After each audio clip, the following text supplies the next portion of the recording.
প্রিয় শিক্ষার্থীরা, আসসালামু আলাইকুম।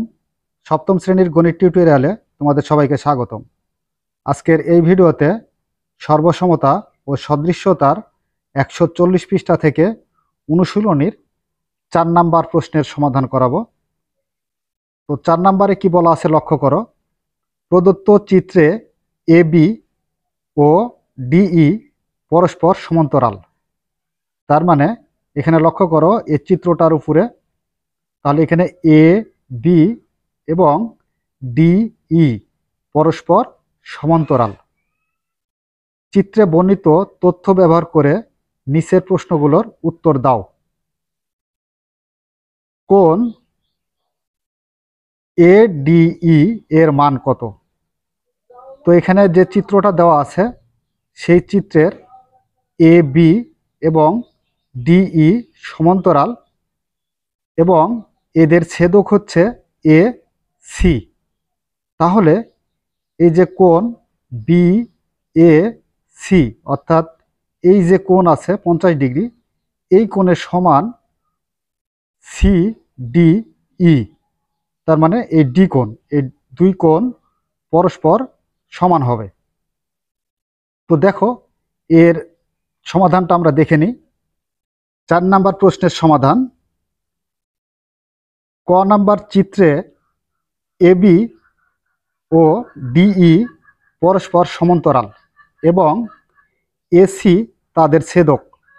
তো শুরুতেই তোমাদের দেখালাম এ বি এবং ডিই সমান্তরাল এবং এসি এদের ছেদক। তাহলে কোণ বিএসি বিএসি তার মানে এই যে এই কোণ সমান কোণ ইডিসি তার মানে এই কোণ, এই দুই কোণ সমান হবে। ইডিসি এই কোণ পরস্পর কি হবে? সমান হবে, কারণ একটা আরেকটার অনুরূপ কোণ এটা। বা লক্ষ্য রাখো ইডিসি, এই যে এই কোণটাকে আমি সমানের এই পারে নিয়েছি, ইডিসি সমান কোণ বিএসি। বিএসি একটু পরিবর্তন করেছি। তাহলে এখন লক্ষ্য রাখো কোণ ইডিসি এই কোণ সমান হচ্ছে কত? 50 ডিগ্রি। কারণ হচ্ছে বিএসি এই কোণ সমান যদি ইডিসি কোণ হয় তাহলে বিএসি সমান 50 ডিগ্রি। বিএসি অর্থাৎ এই কোণ সমান যদি 50 ডিগ্রি হয় তাহলে ইডিসি এই কোণ সমান হবে কত ডিগ্রি? 50 ডিগ্রি। তো সেটাই লিখেছি, কোণ ইডিসি সমান 50 ডিগ্রি। তো এখানে আমরা একটা বিষয় ভালোভাবে লক্ষ্য করি। দেখো আমরা জানি কিন্তু এক সরল কোণ সমান 180 ডিগ্রি। তো এক সরল কোণ কোনটা? এ ডি সি, এটা সমান হচ্ছে এক সরল কোণ। তো দেখো এক সরল কোণ সমান 180 ডিগ্রি। তো এক সরল কোণে এখানে কি কি আছে? এ ডি সি এটা সমান হচ্ছে এক সরল কোণ, তার মানে 180 ডিগ্রি। যে এ ডি সি সমান 180 ডিগ্রি, তার মানে এক সরল কোণ। তো এই এক সরল কোণের মধ্যে অর্থাৎ এ ডি সি কোণের মধ্যে দুইটা কোণ আছে বিভক্ত, এ ডি ই তার মানে যে এই কোণ এবং কোণ হচ্ছে ই ডি সি তার মানে এই কোণ। এই দুই কোণ মিলে কি হচ্ছে আমার? এক সরল কোণ। তার মানে এখানে দুইটা কোণ অন্তর্ভুক্ত আছে। এই দুই কোণ যদি যোগ করি তাহলে আমি 180 ডিগ্রি পাবো। তো দেখো এ ডি ই কোণ যোগ কোণ ইডিসি সমান হচ্ছে কত? 180 ডিগ্রি। এখন এ ডি ই এটা রেখে দাও এখানে, যোগ ইডিসি, ইডিসি সমান কত ডিগ্রি? 50 ডিগ্রি পাইছি। এই যে এখানে দেখো কোণ ইডিসি সমান হচ্ছে 50 ডিগ্রি।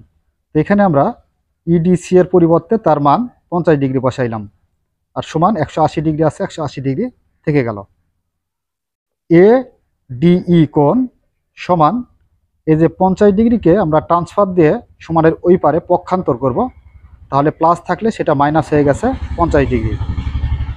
তো এবার এডিই কোণ সমান 180 ডিগ্রি থেকে 50 ডিগ্রি বিয়োগ করলে আমরা পাবো 130 ডিগ্রি।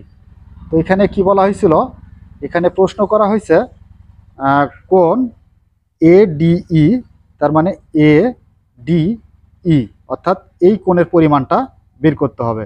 তো এই কোণের পরিমাণটা কত বের হলো আমাদের? 130 ডিগ্রি বের হলো। তো অতএব কোণ এডিই এর মান হচ্ছে 130 ডিগ্রি।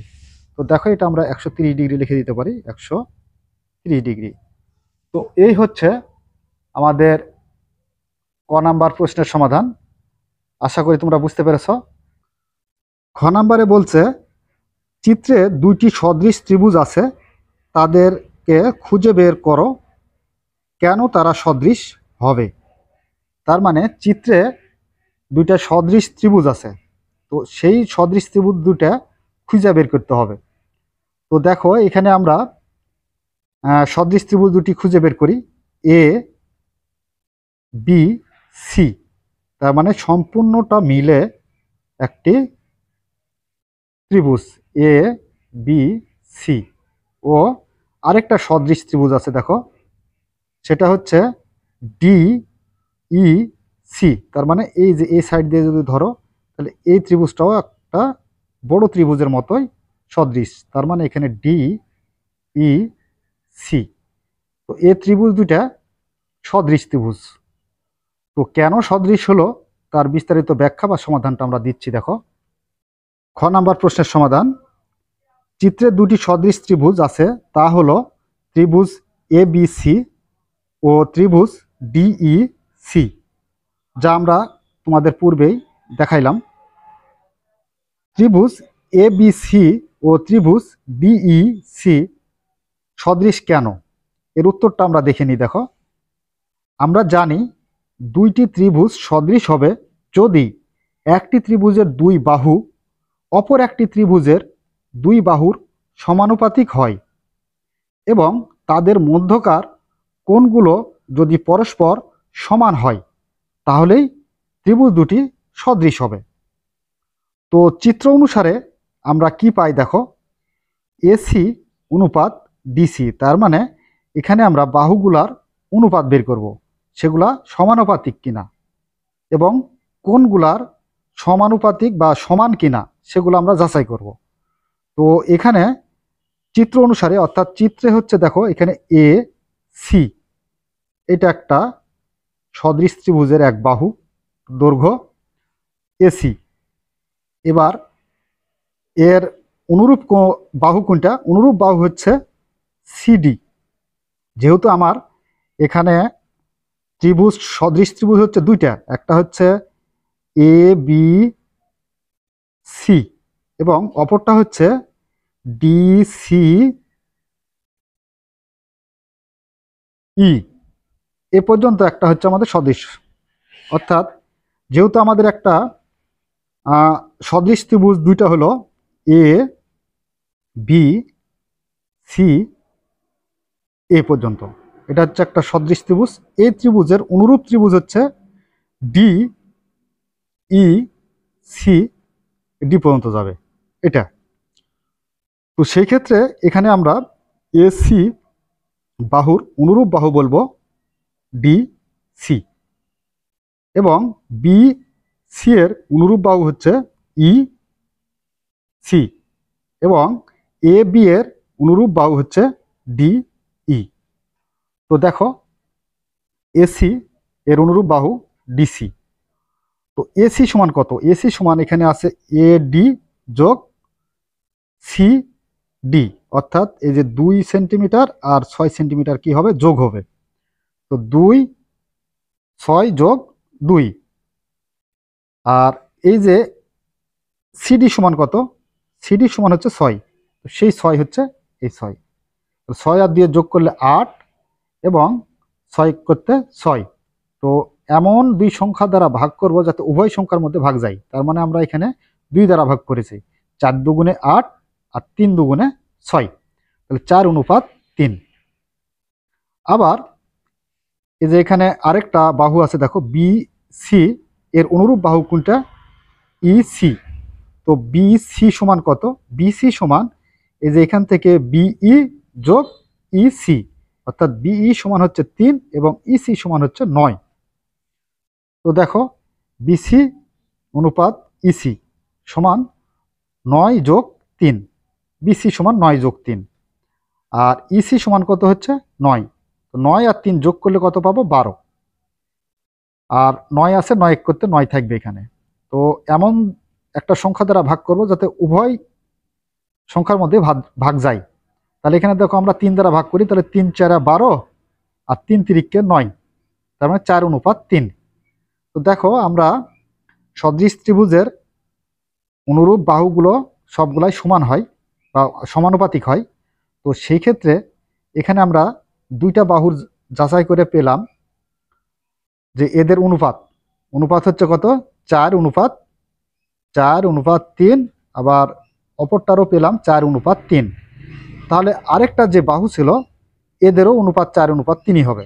তো এদের মধ্যকার কোণ, তো এখানে দুইটা কোণ পাইছি, একটা কোণ পাইছি, কোণ হচ্ছে বিসিএ। তো দেখো এখানে বিসিএ, তার মানে যে এই কোণ হচ্ছে এই যে বড় যে ত্রিভুজ ছিল সে ত্রিভুজের ক্ষেত্রেও আমাদের একটা কোণ, এবং ছোট ত্রিভুজের ক্ষেত্রে ইসিডি, তার মানে এই দুইটার কোণই একই, তার মানে সাধারণ কোণ এটা একটা। তো সাধারণ কোণ হলে পারে কি হবে? সেটা সমান হবে। তো বিসিএ কোণ সমান হচ্ছে ইসিডি, এই কোণ। তো অতএব ত্রিভুজ এবিসি ও ত্রিভুজ ডিই সদৃশ ত্রিভুজ, এটা দেখানো হলো যে একটি ত্রিভুজের দুই বাহু অপর একটি ত্রিভুজের দুই বাহুর সমানুপাতিক যদি হয় এবং তাদের মধ্যকার একটা কোণ যদি পরস্পর সমান হয় তাহলে অবশ্যই ত্রিভুজটি সদৃশ হবে। গ নম্বরে বলছে সদৃশ ত্রিভুজের বৈশিষ্ট্য ব্যবহার করে ডিই এর দৈর্ঘ্য বের করো। তার মানে এই যে ডিই এর দৈর্ঘ্য, অর্থাৎ এর দৈর্ঘ্যটা কত সেটা আমরা কি করব? বের করে দেখাবো।